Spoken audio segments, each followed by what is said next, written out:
To begin with, I just want to read to you part of an article that a lady wrote, Nancy Ortberg. She's a Christian author, married to a pastor husband. And she wrote this article, and it's entitled, Dr. Jekyll and Mama Hyde. Yeah. She says this. She says, like most women, I changed profoundly when I became a mother. For starters, there emerged within me a person I had never met, a person I liked very much, a loving, caring, nurturing woman who thrived on providing for her little one. I watched her amazed. But another person emerged who was not nearly as attractive. She was frazzled and angry and impatient. She snapped at her husband, lost her temper quickly, and sometimes even resented losing the freedom she'd once had. And I watched her in amazement. In his classic story of Dr. Jekyll and Mr. Hyde, Robert Louis Stevenson begins with the doctor saying, I stood already committed to the profound duplicity of life, that humankind is not truly one, but two, and that these polar twins should be continuously struggling. Now, not many people really realize that duplicity of life that we experience, and let me just ask you, have you ever come to a point where you knew that you wanted to do something really good and altruistic that was going to benefit somebody else, but yet at the same time you questioned whether the time investment was really worth it? You know, have you ever had an experience like that? That duplicity of life, and I think Nancy Ortberg crystallizes that in the sense that she has this baby that she loves very much, and that she would wrestle with lions in order to protect. But yet at the same time, her husband kind of ticked her off every now and then. You know, any hands raised? No, don't. Because they would be all over the room. Because that's the kind of duplicity that we have, and it's not uncommon to everyone. But I think it really comes into focus when we start having children. When moms start having children, particularly. Men, we can go with the flow, and we don't even know what's going on inside of us, let's be honest. But women have this struggle of duplicity that Paul describes here in Romans chapter 7, verses 21 through 23. He says this, So I find it to be a law that when I want to do right, evil lies close at hand. For I delight in the law of God in my inner being. But I see in my members, in other words, in my body, another law waging war against the law of my mind, and making me captive to the law of sin that dwells in my members. What Paul says here is that there's a lot of good things that he wants to do, and there's a lot of altruistic things that could be beneficial for a lot of people, but yet he struggles in his mind. He knows that my body wants to do this stuff over here, my body wants to do, and what he really will end up describing as sinful activity, when I want to really do the good things of God over here. So I have this duplicity of life that struggles, that shows up in this thing that we call parenthood. Now, Scripture gives us a lot more than just instructions about being a good parent. What it does is it describes for us God's love for us in the form of a parent-child relationship. Notice what it says in Isaiah 49:15.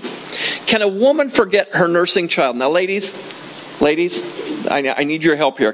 Can a woman forget her nursing child? No. No. But notice what he goes on to say. Can a woman forget her nursing child, that she should have no compassion on the son of her womb? Ladies, what's the answer there? No, absolutely not. Now notice what he says. Even these may forget, yet I will not forget you. This is God talking to his people, the chosen people of Israel. He says, even if, and we've already declared that could not happen, even if a mother could forget the son that nursed at her breast, he says, even if that could happen, I will never forget you. God says, I love you so much that I will never forget you. And he uses it in the context of this mother-child relationship. In Isaiah 66:13, as one whom his mother comforts, so I will comfort you. You shall be comforted in Jerusalem. And again, he's talking to the nation of Israel. He says, even as a mother comforts her children, that's how I'm going to comfort you. Now, moms, how many times have you run out to your little child, they fell down and scraped their knees, and what did you say? You picked them up, you hugged them, and you said, it's going to be okay. It's going to be okay. And that's what God says he does for us. He says when we stumble, when we fall, when we have difficulties, he runs and he nurtures us, he grabs us, he hugs us, and he says, it's going to be okay. J.W. Whitehead said this about children.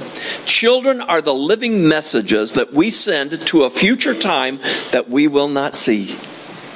That's the message we send. Our children that we raise, that we nurture, that we prepare for life are those messages that we're going to send to a future time in which we will not live and we will not see. So let me ask you, are you prepared to send those kids off? I want to reel mine back in right now when I read that. I say, I don't know that I prepared. I'm sorry, Jenny, but I know you're raising, what's up with that? But, I kind of want to reel mine in because I think that I could do a little bit more. And so she's coming to my house this afternoon and I'll straighten her out there. Okay. Now, we've all heard that what is essential in life? What is the one word that you would use to describe there is one thing that's essential in life? It starts with a B, it ends with an ants, and it has al in the middle. Balance. Thank you. Oh, there's some phonetic people here. I love that when that happens. Balance. We need balance, don't we? Okay, so today I'm gonna make sure that I'm on the right slide here. Okay, 2 tools of parenting. We need balance between these 2 things. Number 1, love. Now, there's no doubt that every parent on the planet loves their children, right? I would say, man, you ask any parent, sometimes it wavers. Sometimes it's greater, sometimes it's less. I'll give you that.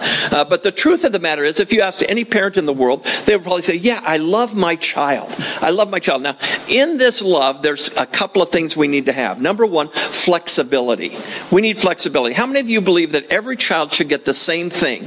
If you have 5 children, they all should get exactly the same thing.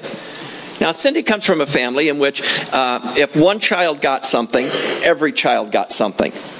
Got the exact same thing. Her grandfather, in fact, would help out his daughter sometimes. And so Cindy's dad, being the son, if he helped the daughter out with $500, all of a sudden Cindy's dad would get a check in the mail for $500. He goes, what's up with this?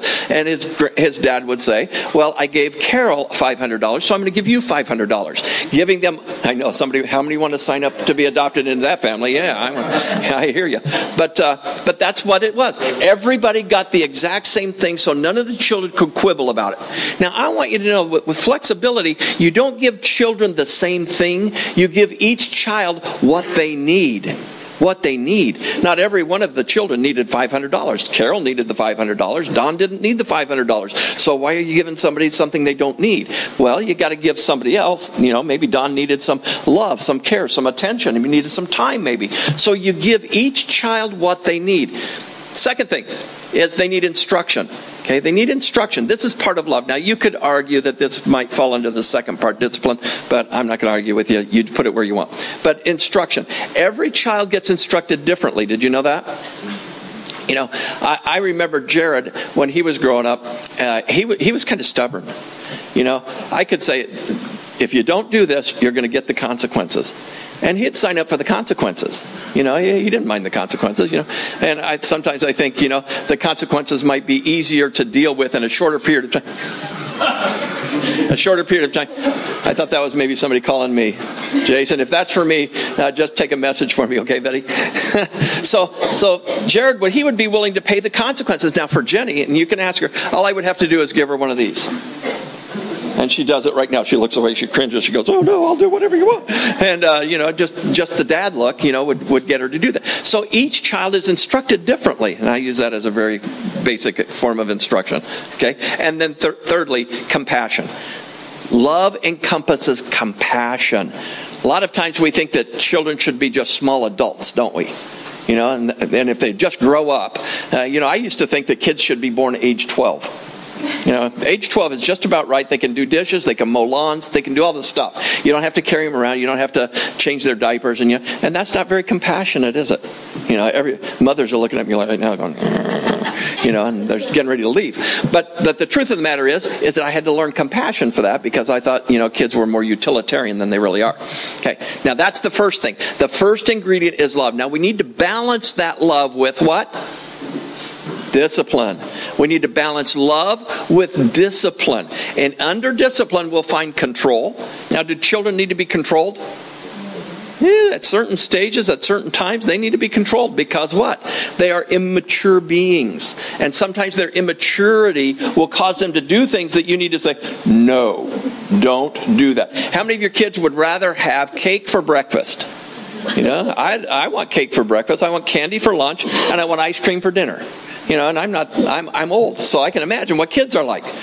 Some of you would contend that I have not grown up, and you might be right. So they need some control. Another thing they need is restraints. They need restraints. You can't go too far. When we were raising our children, there were two things that I said, I will do, it's beyond my control probably, both of these. But there's two things that I would die to prevent my children from experiencing. Two things that I would die for them in order for them not to experience. And so those were the restraints. I did everything that I could, and I was successful. Okay, there's a third thing. And that is correction. Sometimes kids just go beyond the thing, and they get into a groove, they get into a habit, they get into a pattern, and you say, we need to correct that. There needs to be some correction. Now, as we look at those things, flexibility, instruction, and compassion, control, restraints, and correction, some of you would say, I'm better at some of those than I am at others, right? You'd say that. Now that's where we need to have balance. We need to have balance our love with our discipline. What do children do when they grow up with nothing but love and no discipline? They come out of balance, don't they? What happens if they have discipline and no love? They come out rebellious. They come out, a little bit different, don't they? So if we have a balance in those two areas, we'll find that our children have the best chance for success. Now, we're going to look today at 4 types of parents. Okay, 4 types of parents, and we're going to use a biblical example of each one of them. And in those examples, ladies, I apologize once again. All of these are men. Because 3 out of the 4 are bad examples, and I couldn't find women that were bad examples. Women are just good, and we guys, not so much. The guys chuckled. The women didn't say anything because in their minds they said, he speaks truth. Okay. Here we go. The first type of parent, let me make sure is the neglectful parent. And we're going to use a guy named Lot as the example here.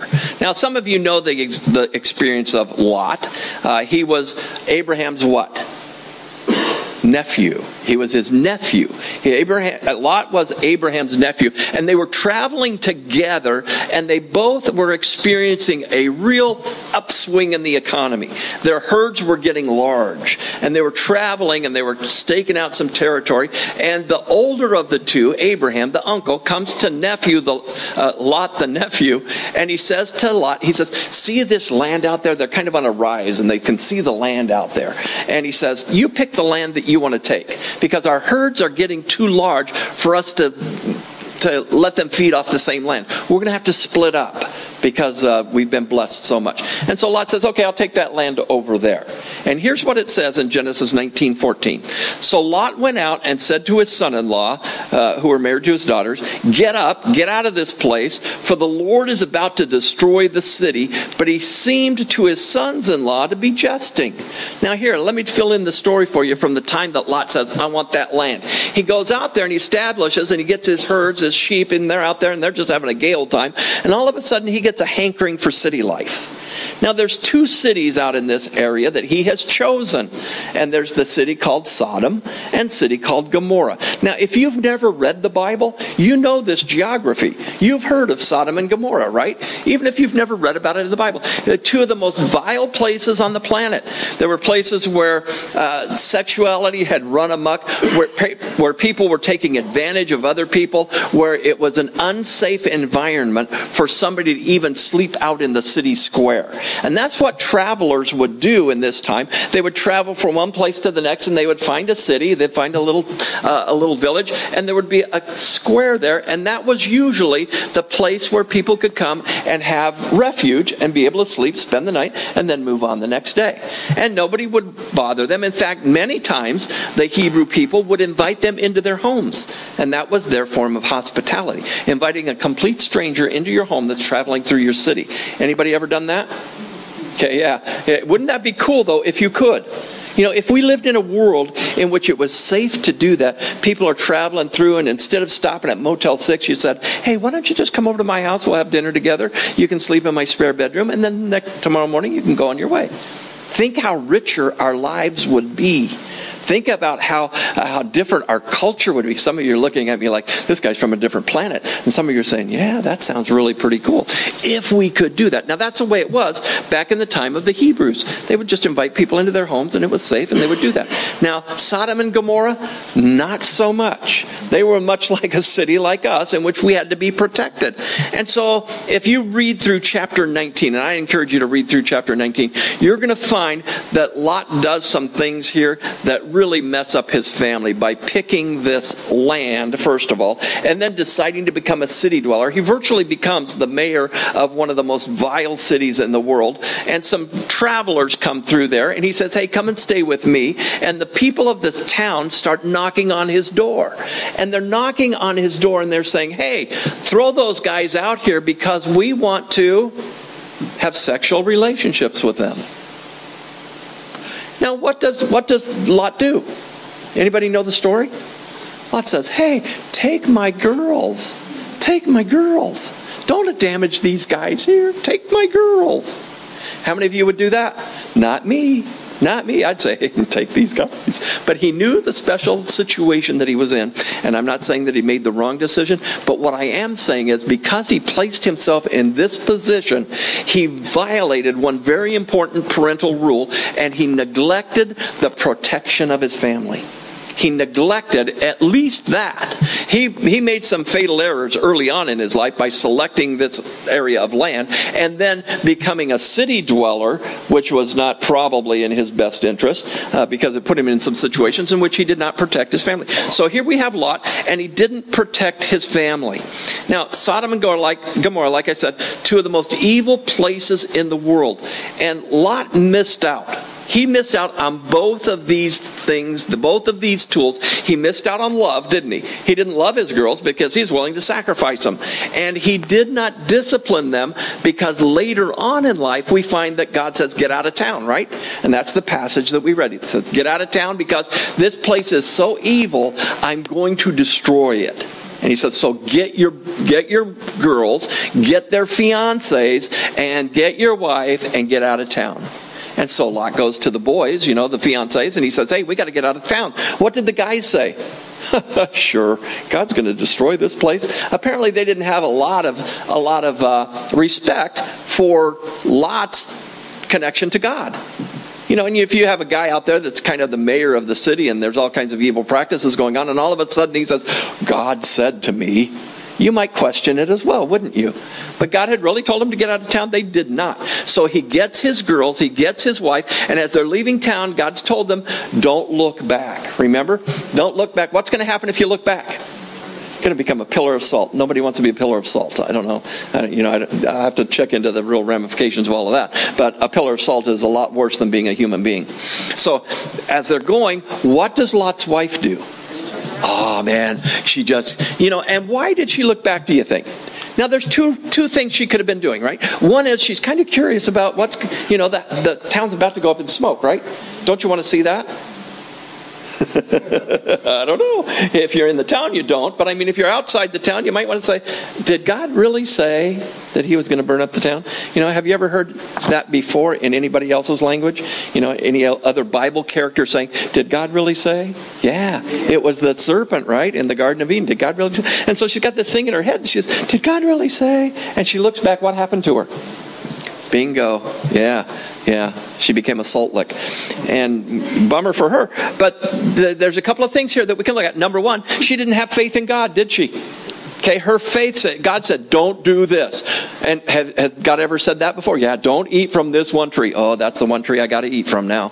And so God says, don't look back. That's the one thing I got to do now. I got to look back. And so I'm not going to tell you anything when you leave this because you're going to say, I got to do that. But learn the lesson, okay? Just learn the lesson. So she looks back. She becomes a pillar of salt. They go out of town, and they're going on their way to Zoar, a place called Zoar, a town called Zoar. And they're camping out at night. And what do the girls start thinking? If you've read Genesis 19, the girls start thinking, our fiancés are gone. Our fiancés are gone. They're burned up in the city. Okay? And so therefore, what's left for us? There's no men out here. There's no men. We're not going to have children. And ladies, there's this one driving force that says, to have children. But in this time, a woman's value was lifted and elevated by her ability to have children. Okay, if she could have children, she could have family, she could be provided for. Pretty soon, Dad's going to die. Mom's already a pillar of salt. Dad's going to die sometime, and we're going to be left alone. We need family. And so they had this driving ambition to have children. And so they knew that there was nobody around. Now, and this is a lousy Mother's Day message. But what they did was they got Dad drunk. And then each of them on successive nights slept with him so they could have children. I know. If you've never read that story right now, you're going, ugh. And it's really a sad, sad story. Now, what happened? What happened? Why did that happen? Because Lot had not been the father that he should have been. He didn't love his family, he didn't protect his family, and he didn't discipline his girls. And they were left to do what they needed to do all by themselves. And so we can look at Lot and we can say, yeah, he lacked love, he lacked the discipline. And so when we have parenting like that, it falls to two extremes on a practical level for us today. First of all, there's the lazy parent. The lazy parent who doesn't get up off the couch to love their children, to go to their ball games, to go to their activities, to do homework with them, to do whatever, to show them that they love them. And then there's no discipline because they say, hey kids, just go play outside. And outside sometimes is a dangerous place for kids. And they go out there and they learn life on their own. And Lot could have been the lazy guy, maybe. But I believe he was the second person that we want to talk about. And that's the preoccupied person. He became so politically involved in Sodom and the city life and making sure that things happened right and did this and did that, that he neglected his God and he was preoccupied with doing stuff. Now, we fall into that category sometimes when we become people who are compelled to work. And we work while our kids are growing up. They get to be teenagers and we realize they haven't had love, they haven't had discipline, and now we have to crank down on them. And what do? They rebel at that point. So I encourage you, don't be a Lot. Now there's a key word down there for you to fill in. And that is that the key word is flees and forsakes. The single key word is two. Flees and forsakes. They flee their responsibility. They forsake their children for the sake of comfort, either being lazy or being preoccupied, working too much, doing whatever, not having time with their kids. Okay, am I on your way? I can move. Okay, here we go. The second parent. The second parent is the permissive parent. And we're going to look at Eli here. Have you ever seen a permissive parent? I'm going to give you a prime example. We went camping, and I've told you this story before. We went camping for a week with another family. And this little kid, he's a terrific kid, but he just didn't have any discipline. His name was Bryce Mitchell Allen. And you know why I know what his middle name is? Because his parents, all the time, as he ran amok, said, Bryce Mitchell Allen, and Bryce Mitchell Allen, so that's emblazoned in my mind. But his parents were very permissive, very, very permissive, and so therefore there was a lot of Bryce Mitchell Allen. And we went one time to the laundromat to do our clothes, wash our clothes during this camping trip because we got dirty and we didn't bring enough clothes. So we're in there, and he's just picking on his sister and doing all kinds of stuff. And he liked me, so he'd pick on his sister, and when she was getting ready to hit him, he'd run over and sit by me. And so there's several other people in the laundromat doing the same thing, washing their clothes. And I remember this one lady getting all done, and I could see her doing this. Whenever you do it, and you could, in a mom, there's this thing, that says, I need to take care of business. I need to take care of that kid. I don't know his name. Well, she did. Everybody knew his name. His name was Bryce Mitchell Allen, and it was not Bryce Mitchell Allen. It was Bryce Mitchell Allen, and so she knew the kid's name. I could tell. But he would come and sit by me every time. And so as she's leaving, she looked at me. She paused. She's got her laundry. She paused and she looked at me and with the mom look, and she looked at me and she says, "Are you going to do anything about that kid?" And I said, if he was mine, it would already be done. If he was mine. And she goes, oh. She thought it was me because, he come and sit by me. But a permissive parent. Now let's take a look at Eli. Eli, in 1 Samuel 3, 11 through 13, we're going to read this and I'm going to explain it to you. It says, Then the Lord said to Samuel, Behold, I'm about to do a thing in Israel at which the 2 ears of everyone who hears it will tingle. Now, have you ever heard something and both of your ears tingled? Sometimes your ears tingle when you don't hear anything and you say, somebody's talking about me. Well, in verse 12 it says, on that day I will fulfill against Eli all that I have spoken concerning his house from beginning to end. And I declare to him, to Eli, that I am about to punish his house forever. Now what for? For the iniquity that he knew, because his sons were blaspheming God, and he did not restrain them. Now let me tell you what his sons are doing. He's got two sons that are priests. And as priests, they would go to the people who are getting ready to sacrifice, and he would steal their sacrifice. He would just take some of their meat that they were getting ready and to get ready to sacrifice, and they'd say, hey, it's time for lunch, let's eat. And they were blaspheming God because they were taking the sacrifices to God and using it for their own personal pleasure. Now, Eli, we're going to find, is low in discipline, but high in love. Now, he loves his kids. He loves them dearly. And because he loves them, he does not do what? He does not confront them. He does not confront them. You know, let's be honest. Most of us in this room, because of our love for people, do not confront them, huh? And I'm just going to ask you just for a minute, put on your thinking cap, and do you know somebody that would be better off if you told them or you helped them see something in their life? Anybody have something like that? Yeah, there's some people around us that if we just, hey, if you could just do this, if you could just straighten up this area, you'd be better off. Okay, well, why don't we do that? Because we love them too much. We're afraid they'll reject us. We're afraid they'll get mad at us. We have all kinds of things that prevent us from doing that. And that's where Eli was. Eli said, I can't do that to my sons. What if they leave home?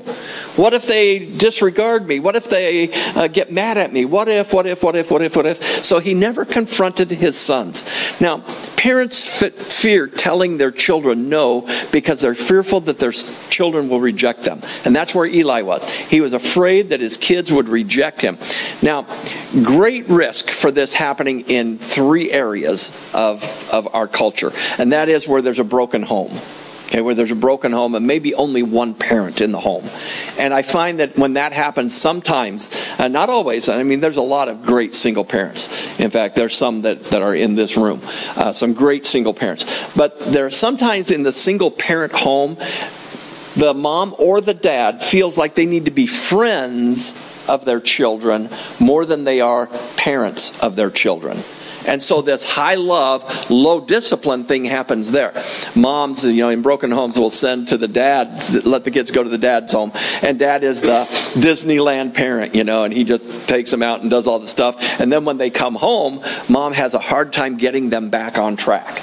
So there's a high risk in broken homes for this kind of behavior. There's another area of risk, and that's when both parents work outside the home. Okay, when both parents work outside the home, a lot of times they think they have to compensate. Okay, when they do get home, they've been without, they haven't had me around. I got to get, they have to get used to me being here. They have to do whatever and get acclimated to this or that. And so I'm going to let them slide on the discipline part. Okay, that's another threat. And then there's another place where there's blended families, where you have kids from two different parents coming together to live under one roof. And we have to be careful about how we treat everybody, because we want to treat all the kids the same. We have the same standards, same discipline. So I can't discipline my new wife's children as much as I can my own. So now I have to lower the bar of discipline. And so there's danger of high love, low discipline in those kinds of environments as well. Now, permissiveness, in the child rearing realm is really a lack of parental authority, okay? And it results in children who have no boundaries, okay? So high love, low discipline, children with no boundaries. And they did a little study, this has been probably 20 years ago, where how every school and the playground has a fence around it. And it's almost like a compound. Now today, we like that, don't we? Because it presents safety. But there was a time in life in which it was safe, but we still had fences around our schools. And there were some advocates who said, we think that children, when they go to school with fences around them, feel like it's kind of a prison environment. And so we want to take the fences down so that they can have freedom. And they don't see fences and they'll thrive. Well, they did this, and what they found was that instead of exploring to the limits of the playground, what the kids did was they huddled in the middle. They didn't even get out to the perimeter. They didn't get out there because they felt like it was unsafe. And I'll tell you this, kids thrive better when they know where the boundaries are. They thrive better. And so therefore, if we're high love, low discipline, they don't know where the boundaries are, and they don't thrive nearly as well. In fact, they construct their own boundaries eventually, and they might be in places where you don't want them to be. So, what's the key word here? The key word is fear. Fear. Parents fear the fact that their children will reject them. So fear leads me to love high, discipline low. Now, here, I want to read this to you because I think it's kind of interesting. How do you destroy a child with too much freedom? Because that's the high love, that's the low discipline. How do you give them too much freedom, and how does it mess up? Some people have suggested that you do this. If you want to really destroy a child, number one, give him plenty of free spending money. Give them plenty of free spending. Don't make them earn it. Give it to them. Give them plenty of free spending money. Number two, permit him to choose his own friends without restraint or direction. Let them just pick their own friends. Okay? Now, a lot of you seasoned veterans out there, you shake your head. But in reality, I've talked with people and they say, I don't want to take my kids to church. I say, why don't you want to take you? Well, I want them to, at the appropriate age, to be able to pick their own. Oh, gee, isn't that interesting? Why give them education at all? Don't send them to school. When they get old enough, let them pick what they want to learn.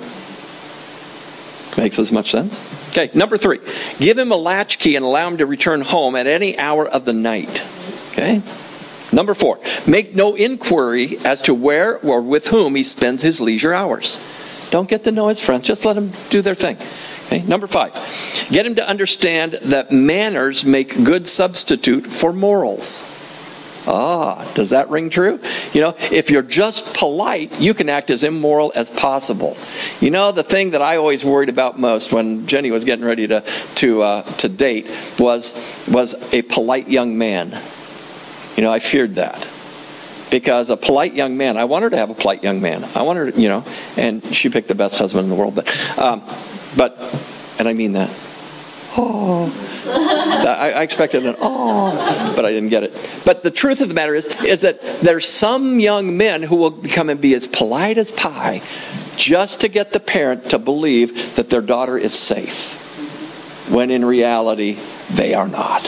So be careful there.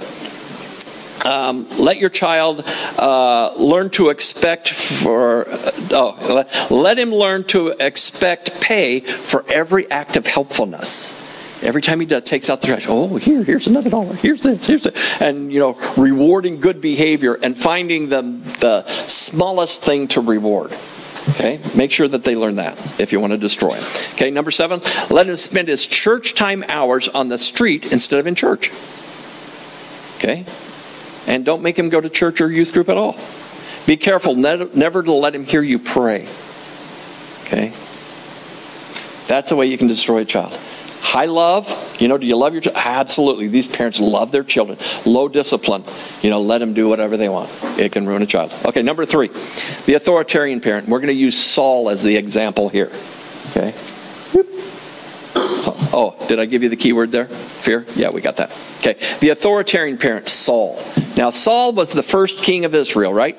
Now, the children of Israel had always listened to God. The prophets had been the ones that told the Israelites what to do, how to do it, what God wanted. And there came a point in time in their history that they wanted a king, somebody that they could see, somebody that would lead them out into war and bring them back and be like all the other nations of the world. So Saul is the very first king. Now, in 1 Samuel 20, 30 through 33, it says this. Then Saul's anger was kindled against Jonathan, and he said to him, now, you know who Jonathan is? Jonathan is Saul's son, his son. Now, notice Saul. Saul was angered. His anger was kindled against Jonathan, his son, and he said to him, you son of a perverse, rebellious woman. That's Bible speak for cussing. Okay, that was a joke. Thank you, Gus, for getting that. You son of a perverse, rebellious woman, do I not know that you have chosen the son of Jesse to your own shame? Now, who's the son of Jesse? That's David. Now, David and Jonathan were what? They were best friends. Okay, they're best friends in the world. And they would sacrifice for each other. They loved each other. And they would do whatever needed to be done in order to protect the other. But now, David is kind of this rising star in the nation of Israel. And that's a threat to the king, isn't it? Any rising military star in the nation of Israel becomes a threat to the king. And the king here knows that his son is best friends with the rising star. And so he gets kind of angry and he says, why don't you know that you've chosen the son of Jesse to your own shame and to the shame of your mother's nakedness? For as long as the son of Jesse lives on the earth, neither you nor your kingdom shall be established. So he's trying to bait him here a little bit. Being the son of the king, he's saying, you could be the next king. But as long as David is out there, you'll never be the king because he's the rising star. So therefore, you got to do something about that. And so he says this, therefore, send and bring him to me, for he shall surely die. He acts like he's doing Jonathan a favor, huh? I'm going to get rid of your competition, and so that your career as king will be established. Okay? And then Jonathan, in verse 32, answered Saul his father, why should he be put to death? What has he done? But now, Jonathan just questions his dad and says, why does he have to be put to death? What has he done? He hasn't really done anything. He's supported you. He's been part of your army. He's done all kinds of good things for you. And he says, why should he be put to death? And so in verse 33, but Saul hurled his spear at him to strike him. Now he throws it at who? He throws it at Jonathan. So Jonathan knew that his father was determined to put David to death. Now, what kind of parent do you figure Saul to be? And you can't use the word bad. Okay, he is what? He's a political parent. He's a political parent. He's more concerned about this stuff, and his kingdom and his future than he is about his own son. Now, how would you rate him in discipline? Okay, how would you rate him in discipline? High. Yeah, he's high in discipline, isn't he? I mean, if his son doesn't do what he tells him to do, what does he do? He chucks a spear at the guy. And I mean, my dad never did that. But he did have a belt. And so, and every once in a while, he never twirled it around. But I mean, that's all he might have to do, and I'd say, oh, there's Jonathan, or there's Saul with his spear. Okay, now how would you rate Saul in love? Low in love, huh? High in discipline, low in love. What does that breed? I'm just going to say rebellion. Because what does Jonathan say? Why should you kill David? What has he done? There's no reason to do that. And so the home becomes what? It becomes a lot like a Marine boot camp. Marine boot camp. Now, when it comes to admission of wrong, does this parent admit wrong readily? No, can't. You'll lose the discipline. You'll lose the power that you have to make people do what you want them to do. If you say, "Oh, I was wrong," they might lose respect for you. Okay, you become impatient with people's problems because the goal is to protect my little kingdom, protect my family, to keep it moving in the direction I want it to do, provide the comforts I want it to provide for me. You're impatient with people's problems, and you're explosive in anger. What's the key word, do you think, for a person like this? Force. Oh, did I already show it? Oh, come on. You guys. Somebody's got to help me here on the front row. Go back one. Okay. Keyword is force. Okay. Now, this kind of environment produces bitterness and resentment. You could imagine. You throw a spear at your son. Do you expect him to say, "Oh man, my dad really loves me"? That doesn't happen. My dad loves me. I throw another one, Dad. No, that doesn't happen. Okay, bitterness and resentment, and it produces children who fear. Children who fear. Okay, they fear what their parents think about them. They fear their acceptance. They rebel in the end against any authority. And again, some of these kids come out differently. They come out with no backbone. They just can't make a decision. Well, My dad's not here to tell me what to do. My mom's not here to tell me I don't know what to do. And so when they leave the home, they experience a plethora of things that they could decide, and they might decide wrong because they haven't been taught reasoning skills. They haven't been taught problem-solving skills. They haven't been taught how to make a good decision. They've just been told what to do. And that doesn't help when you get out in the world. And so therefore, key word is force here. Now we're going to take a look at one more parent, and this is the good guy. And this guy is Abraham, and he is the parent. He's the authoritative parent, and it's Abraham. Okay, Abraham, remember, we've talked a little bit about Abraham. He is whose uncle? Lot's uncle, right? He's Lot's uncle. And he is the man from whom the entire nation of Israel has been spawned. Okay, God told him one day when he was in the land in Ur of the Chaldees, he says, "Go west, young man, go west. I'm going to establish a great nation out of you." And he doesn't really tell him where west to go, but he goes and he follows God, and God establishes through one man and one woman this entire nation of Israel. Israel is not, the Jewish people are not people that have been inhabiting the earth for all of its existence. They came to existence around the time, they came to existence in the time of Abraham and Sarah. And God says, I'm going to create for me a nation here. And so therefore he uses Abraham as the father of the nation of Israel. And we would claim him today as essentially, Jesus is the father of Christianity, don't get me wrong. But we would trace our roots on the earth all the way back to Abraham. Okay. Now, in Genesis 18, 17 through 19, it says, the Lord said, "Shall I hide from Abraham what I am about to do?" Oh, doesn't that seem intriguing? "Seeing that Abraham shall surely become a great and mighty nation, and all the nations of the earth shall be blessed in him. For I have chosen him that he may command his children and his household after him to keep the way of the Lord by doing righteousness and justice, so that the Lord may bring to Abraham what he has promised him." Now, what's Abraham's job? God says, should I tell him what he's going to do? Now, what's Abraham's job? Let's go back. And it says this, "For I have chosen him that he may command his children." Okay? All of his offspring. All of his, how many offspring? One.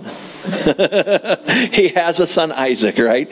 One. And he kind of scratches his head and he says, God said it's going to be a great and mighty nation. It's going to be huge. It's going to be incredible. It's going to be gigantic. And I have a son. In fact, if you look at the story of Abraham, you'll find out that he really he got to a point where he thought, I better help God out because I'm not having any children. And Sarah can't have children. My wife, she's just incapable of having children. So therefore, what I'm going to do is talk to her. And what does Sarah say? She says, "Oh, why don't you have a baby with my maid?" Guys, if your wife ever says that, say no.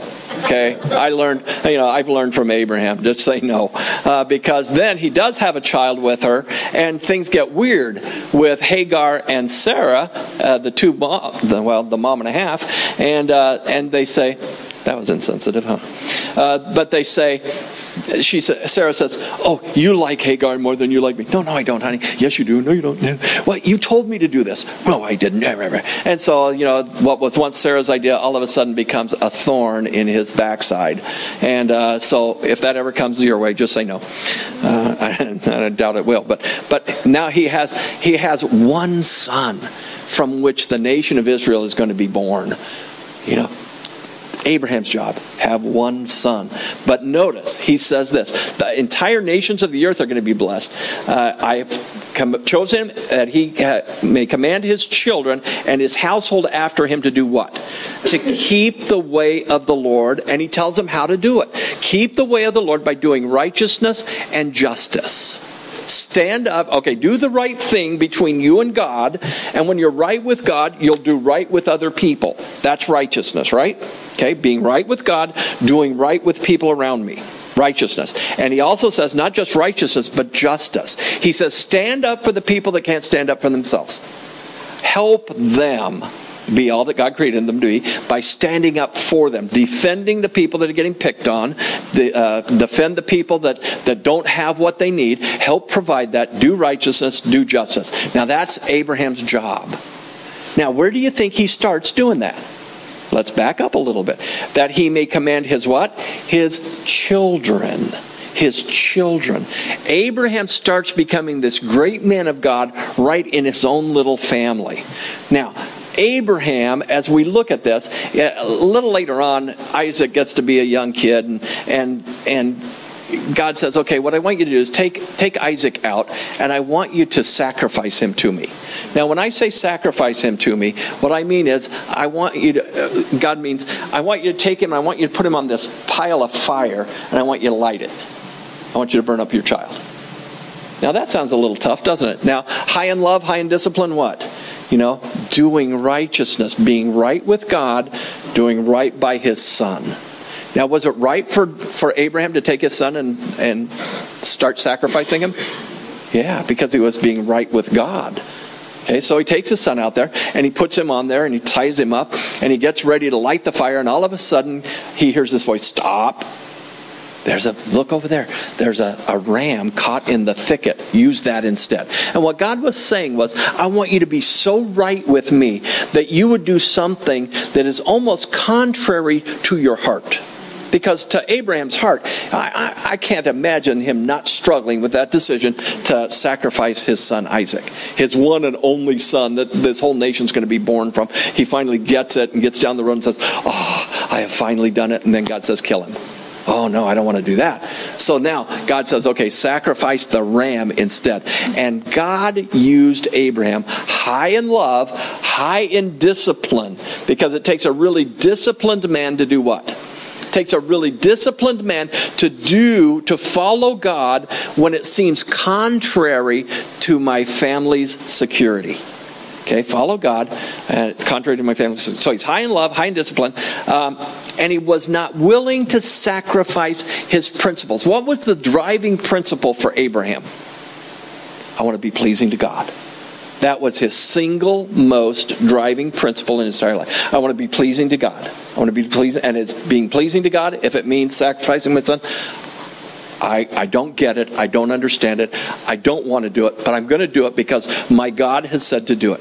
Now, also, he maintains control through his sensitivity. Do you think that that if you went out with your dad and all of a sudden your dad says, okay, here, let's build this altar. Let's get the wood here. Let's get, here, let me tie you up, by the way, son. Do you think you say, whoa, wait a minute. What are you going to tie me up for? Wouldn't you think that would be a natural reaction? But Abraham was sensitive enough to his son that his son trusted his dad no matter what he did. So he knew his dad loved him. He knew his dad wouldn't do anything to harm him unless God told him to. But I really like to focus on Isaac in that whole thing. Why didn't Isaac just run away? Why didn't Isaac say, no, absolutely not. You're not going to do that to me. No way. But he said, Dad, I'm with you. Because Abraham was able to maintain control through his sensitivity. Now, it's interesting because in the Bible, Abraham is one of the few people in the Old Testament that is called a friend of God.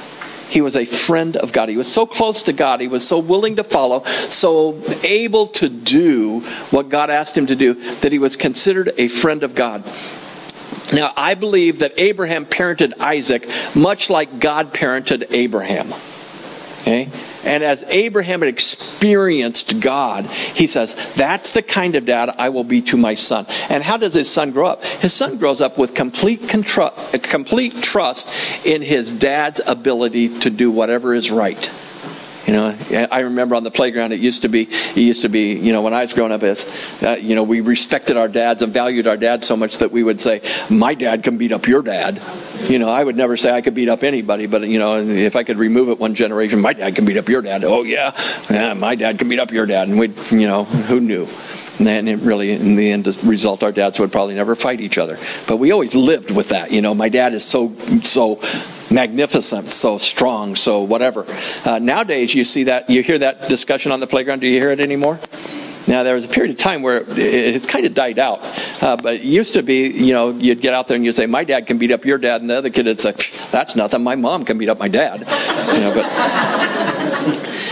But I think that Abraham, as he was fathered by God, then used that to father his son Isaac.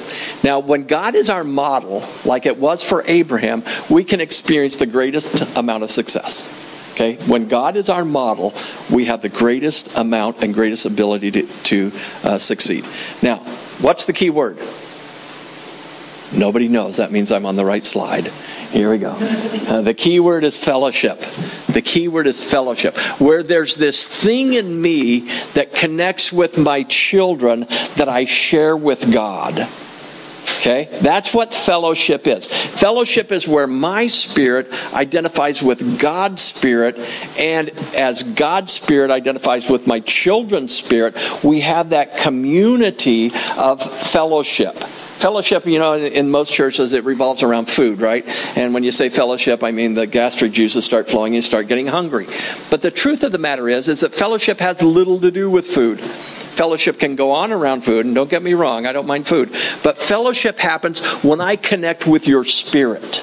When I connect with your spirit that lives within you, the Spirit of God, and that is shared with God the Father, then we have this community in which we actually experience the same values, the same principles, the same direction, the unity of the Spirit of God moving in the same direction. That's the key word here. Okay, let me give you a little conclusion here. 3 things that I want you to focus on. Number 1, your first priority in raising children must be spiritual. It must be spiritual, because without the spiritual connection, there is no fellowship. Okay, there's no fellowship. There's no unity of spirit, no unity of goals, no unity of values, no unity of principles. But when we derive those principles from God, then we have that unity. So let your first priority be spiritual. Number 2, stay focused on the bigger goal. The bigger goal. A lot of times we get so detail-oriented in the rearing of our children that we miss the big picture. What's the big picture?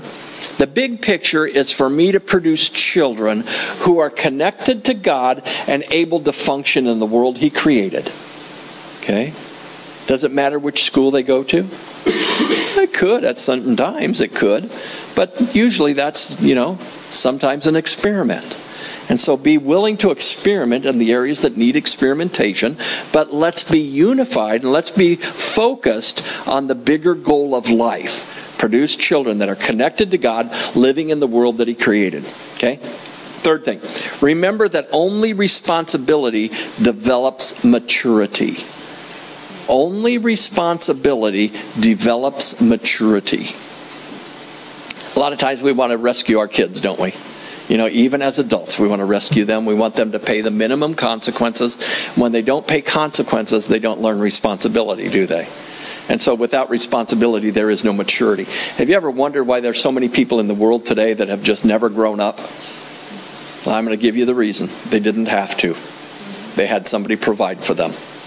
So therefore, make sure that your children are growing up. They're developing responsibility. They're developing maturity by retaining their responsibility, not you usurping it from them. Okay. Any questions?